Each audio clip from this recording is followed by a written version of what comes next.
Hi dear students, जैसे कि हम बात कर रहे थे equation of tangent and normal की।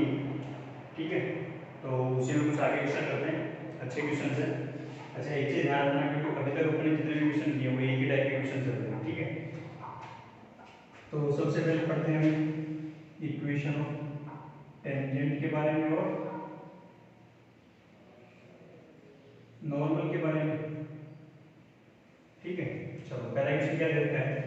एक function f x is equal to power four कोई फंक्शन था, फिर क्या बोलता है हैज ए हॉरिजॉन्टल टेंजेंट। अच्छा, हॉरिजॉन्टल टेंजेंट बोलते हैं, इसका मतलब क्या देखते हैं। पहली चीज तो यही कंफर्म होगी कि dy by dx is equal to क्या हो गया 0, क्योंकि slope m is equal to क्या हो गया कि आपके पास में कोई भी कर्व था।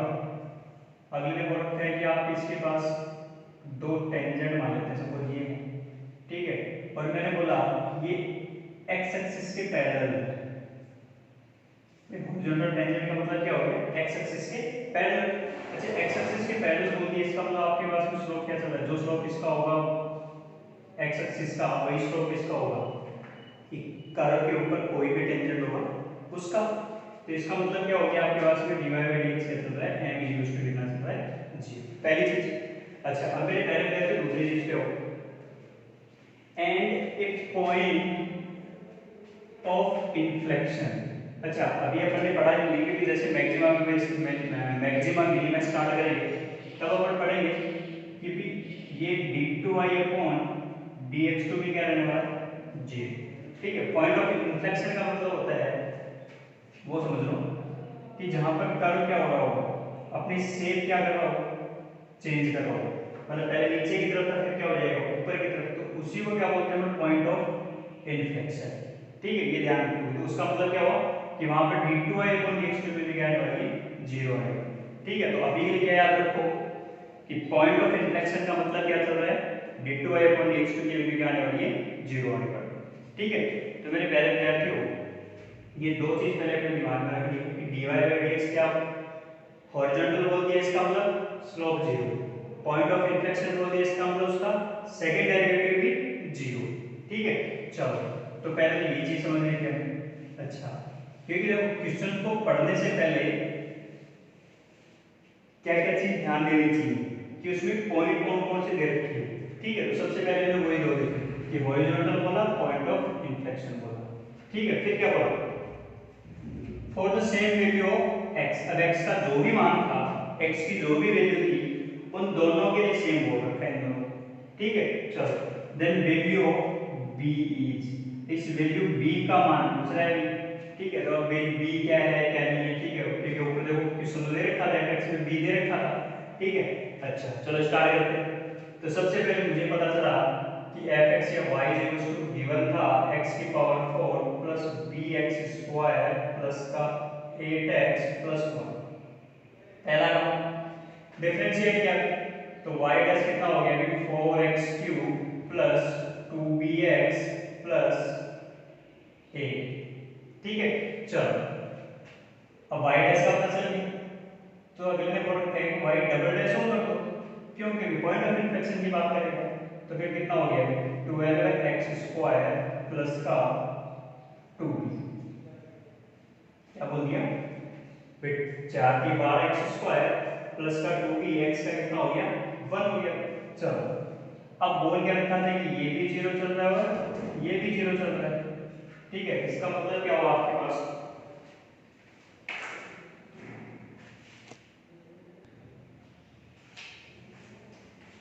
ठीक है भाई, तो इसका मतलब स्लोप अपने को 0 दे रखा था, इसका मतलब y डैश 0, फिर y डबल डैश भी क्या दे रखा है अपने को 0 के पॉइंट ऑफ इन्फ्लेक्शन बोल रहा है। अच्छा, अभी दो चीजों के बारे में आपको पता चल चुका है। ठीक है, इसका मतलब आपके पास में इक्वेशन आ गई, एक इक्वेशन ये और एक इक्वेशन ये। पहली चीज, अब उस पॉइंट का ही नहीं पता, इंपॉर्टेंट चीज क्या है, बस उस पॉइंट का भी नहीं पता कि पॉइंट क्या है। तो सपोज कि लेट पॉइंट ऑफ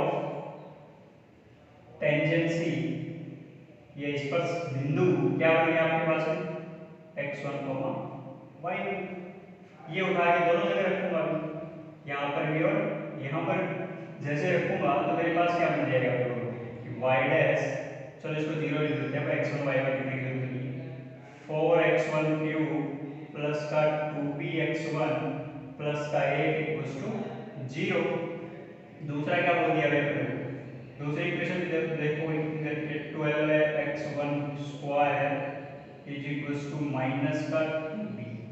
ठीक है, या मैं बोल दूं 6 टाइम माइनस का 6x1 स्क्वायर इक्वल्स टू, तो ये b के वैल्यू उठाए कहाँ रख देते, इसके अंदर रख देते, तो कितना हो गया 4x1 क्यूब माइनस का 6 2 जा 12 है, x1 पहले से था और एक x1 स्क्वायर, तो x1 क्यूब प्लस का 8 इज इक्वल्स टू 0।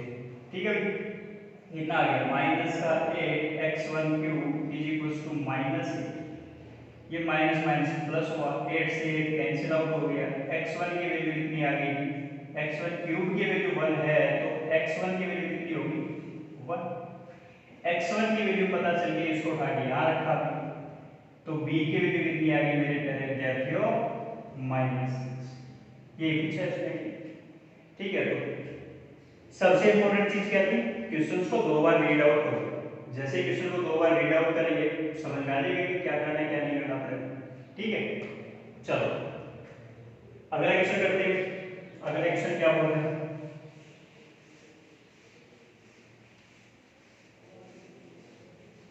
अगले क्वेश्चन में बोल रहा है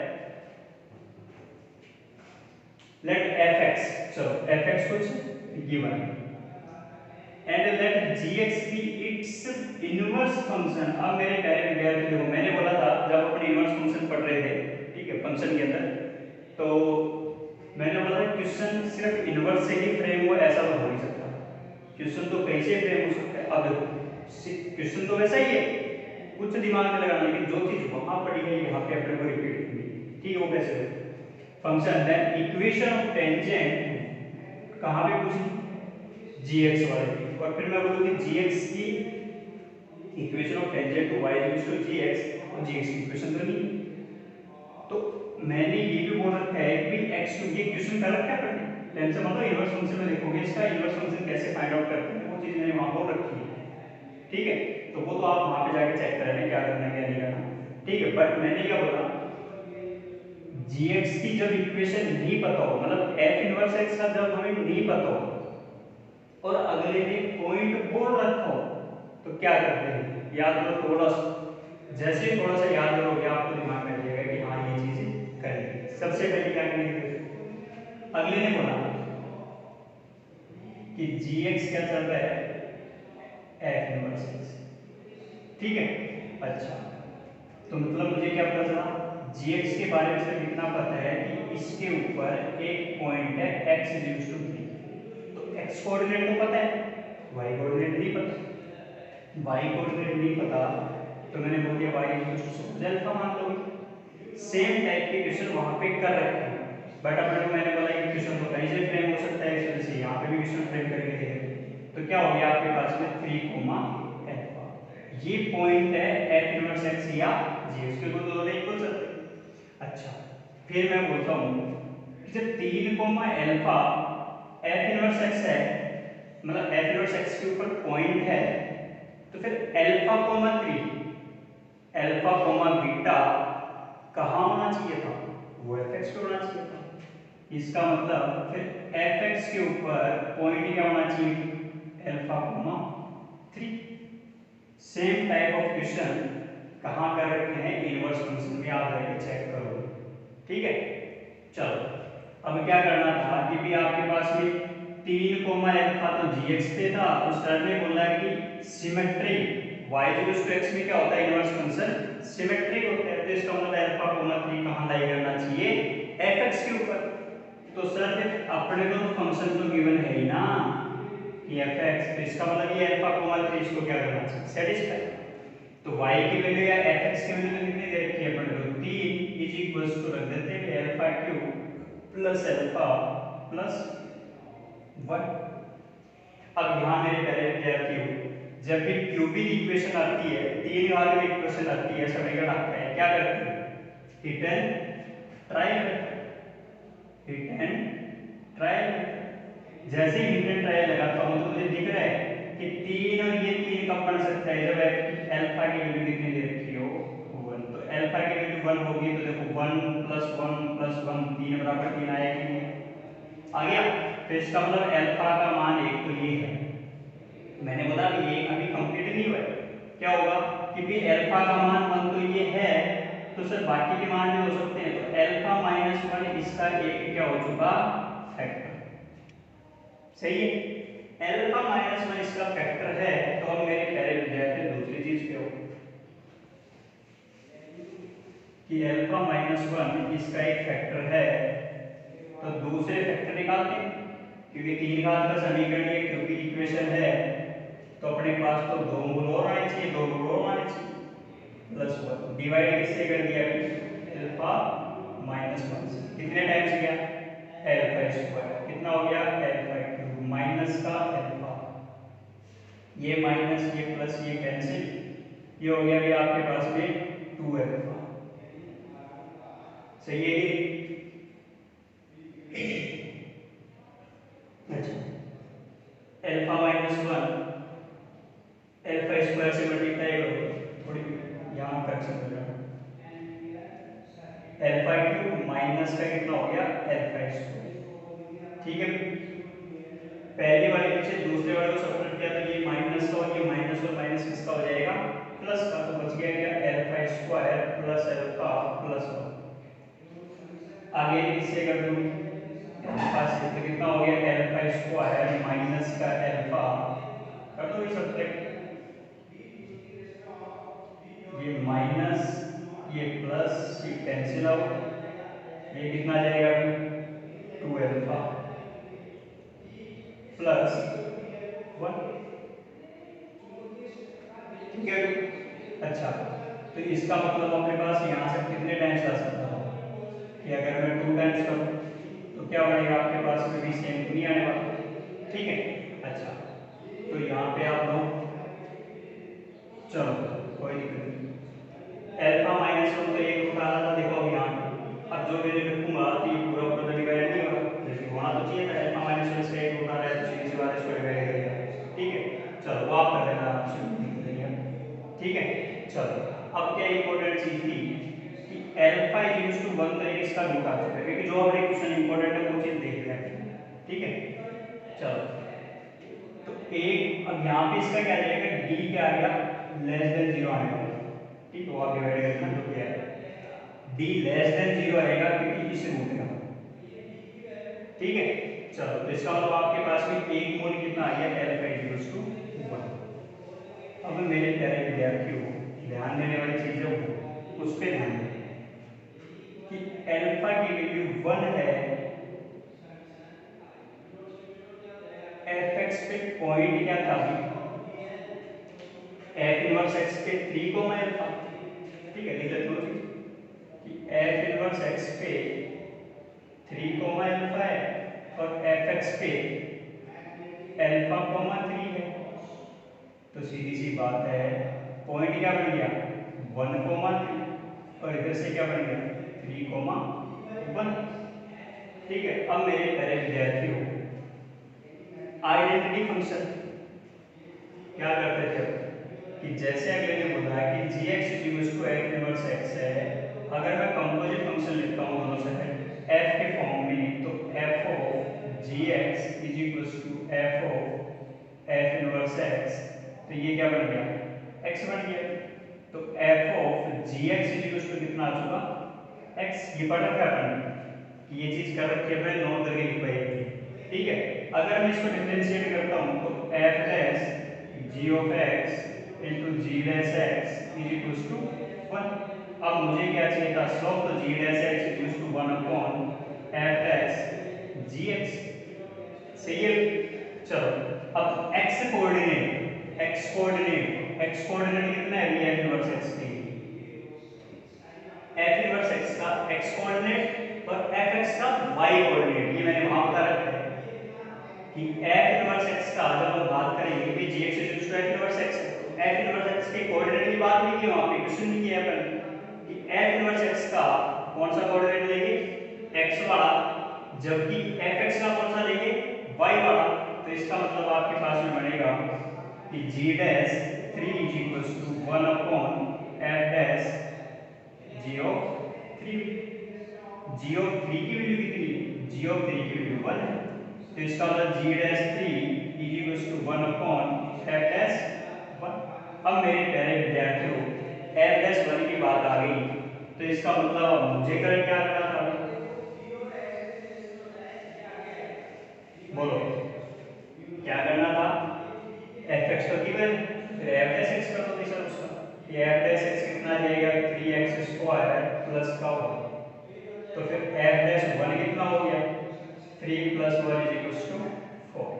अब मेरे प्यारे विद्यार्थियों आपको इतना ज़्यादा समझने की जरूरत नहीं है, पॉइंट जब मुझे पता है 3, अल्फा या 3, 1 मुझे पता है पॉइंट, पॉइंट मेरे पास है, स्लोप मेरे पास है किसकी, जी डैश 3 की, एफ डैश 3 बंद कर देना, जी डैश 3 की स्लोप कितनी आ गई आपके पास में 1/4। ठीक है, ध्यान देना gx के पॉइंट की बात कर, तो gx का पॉइंट तो क्या दे रखा था आपने, माना था अभी 3, अल्फा, क्यों x बराबर 3 दे रखा था, कहां पर दे रखा था, वो gx पे दे रखा था, हम गए कहां fx पे गए, और fx से हम क्या निकाल के लाए, स्लोप निकाल के लाए, किसकी स्लोप निकाल के लाए, gx की स्लोप निकाल के लाए, जैसे gx की स्लोप आ गई, पॉइंट अपने पास था, क्या लिख सकता हूं, इक्वेशन ऑफ टेंजेंट, वो आप लिख सकते हो, ठीक है, चलो लिख लो, लिख सकते हो ना आराम से, पॉइंट आपके पास में, स्लोप आपके पास में, point slope form y - y1 square x - x square, ठीक है, चलो नेक्स्ट क्वेश्चन पे आते हैं, नेक्स्ट क्वेश्चन क्या बोल रहा है,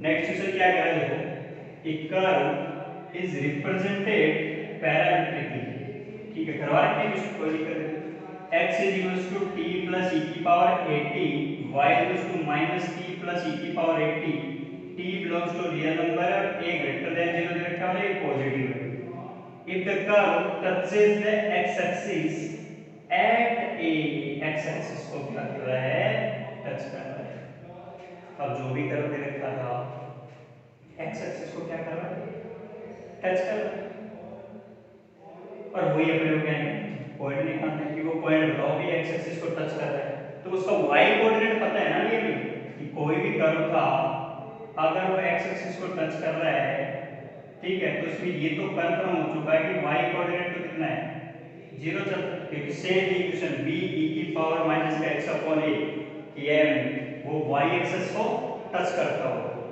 ये x एक्सिस को टच करता हुआ देखिए, कोई दिक्कत नहीं, इक्वेशन वहां पर अपने पास इन टर्म्स ऑफ x और y थी, यहाँ क्या दे रखी है बड़े, इन टर्म्स ऑफ t दे रखी है, कोई दिक्कत नहीं, तो सर ये पॉइंट जैसा मान सकते हैं कि अल्फा कोमा 0, ठीक है, चलो अब अल्फा कोमा 0 होगा, तो अब मेरे प्यारे विद्यार्थियों सबसे पहली चीज किसके है, चलो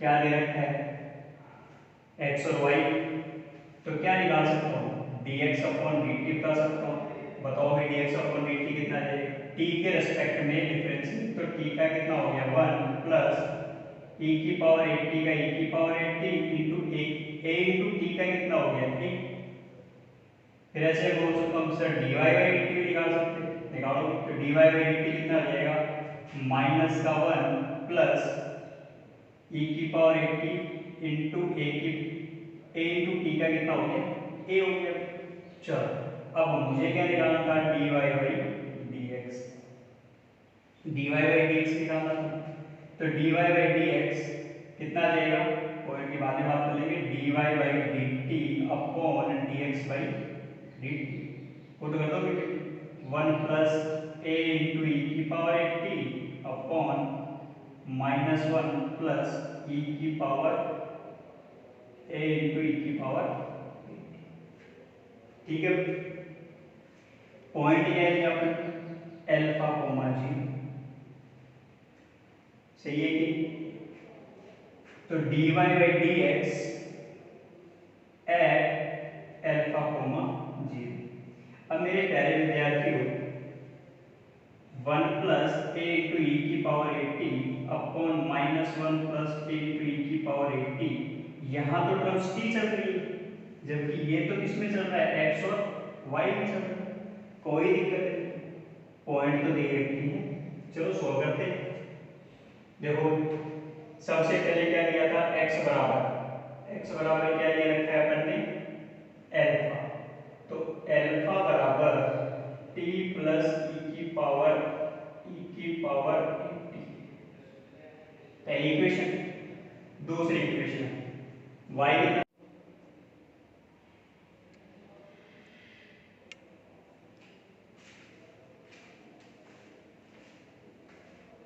हाय स्टूडेंट्स, तो अपना थर्ड क्वेश्चन है, थर्ड क्वेश्चन को कंप्लीट करते हैं। क्या दे रखा था, एक कर्व इज रिप्रेजेंटेड पैरामेट्रिकली। तो देखो भाई x की वैल्यू दे रखी है, y की वैल्यू दे रखी है, तो y इक्वल्स टू माइनस का t प्लस e की पावर 80, x की वैल्यू दे रखी है अपने को t प्लस e की पावर 80, तो dy बाई dt कितना हो जाएगा अभी, माइनस 1 प्लस e की power 80 into a, dx upon dt कितना हो जाएगा अभी, वो 1 प्लस e की पावर 80 इंटू 80 अगर ये तो a हो गया, तो फिर dy by dx is equals to कितना आ गया, dy बाई dt और upon dx upon dt, dy upon dt upon dx upon dt। तो फिर dy बाई dx क्या बन के आ रहा है, dy बाई dx बन के आ गया आपके पास में माइनस का 1 प्लस a इंटू e की power 80 upon 1 plus a into e की पावर 80। ठीक है, अब मेरे पहले लेफ्ट देखो, अगले को रखा है पॉइंट नहीं पता अपने को, ठीक है, लेकिन अगले क्या होती है, कर्व क्या कर रहा है, एक्स एक्सिस को टच कर रहा है, मतलब एक्स एक्सिस में टेंजेंट है, तो इसका मतलब उसका सीधी सी बात है m कितना रहने वाला है, 0। पहली चीज एक्स एक्सिस को टच करेगा, तो एक्स एक्सिस के ऊपर टच करने का मतलब ऐसे ही कुछ था कि ये सपोज अपने पास एक्स एक्सिस है, एक्स एक्सिस को टच करना मतलब स्लोप m 0, देन पॉइंट क्या हो गया, y कोऑर्डिनेट तो पता है, y कोऑर्डिनेट कितना हो जाएगा 0, तो फिर x कोऑर्डिनेट कुछ मान लो अल्फा हो गया। ठीक है, अच्छा तो इसका मतलब तो p में तो कुछ है ही नहीं अपने पास, अपने तो किसमें दे रखा है, x और y में दे रखा है सब कुछ। ठीक है, अच्छा तो स्लोप करूंगा 0, तो स्लोप हो गई 0। तो यहां से देखो क्या बन गया कि कहां पर ये पॉइंट दे रखे थे 3 को अल्फा कोमा 0, तो ये अपने पास आ गया a into e की पावर 80 इक्वल्स टू 1, एक इक्वेशन बोल देते हैं इसको। ठीक है भाई, चलो सेकंड केस पे आते हैं। In terms of x y बोल रखा है, टी टर्म में कुछ है नहीं, ठीक है, तो x तो कितना दे रखा है, अल्फा सेटिस्फाई करवाते हैं, alpha is equals to t plus e की power 80, 0 is equals to minus t plus e की पावर 80, दोनों को ऐड किया तो अल्फा इज इक्वल्स टू ये कैंसिल आउट, तो 2 into e की पावर 80। ठीक है, अच्छा अगर इस वाले की बात करें इस इक्वेशन से, तो t is equals to e की पावर 80। सही है, अच्छा जब ये सारी चीजें दिख गई तो